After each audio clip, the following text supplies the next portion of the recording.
Bilang Senator Judge ay titignan natin ng maigi ang lahat ng ebidensya na ipepresenta sa impeachment trial ni VP Sara Duterte.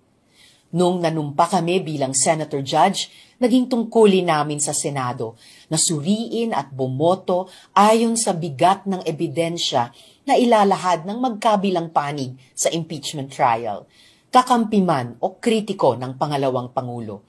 Sinusunod ko po ang tungkulin na iyan at inaasahan ko rin ito sa ibang senador. At habang ang anak niya ay may kapangyarihan pa, hindi magiging madali ang ating laban.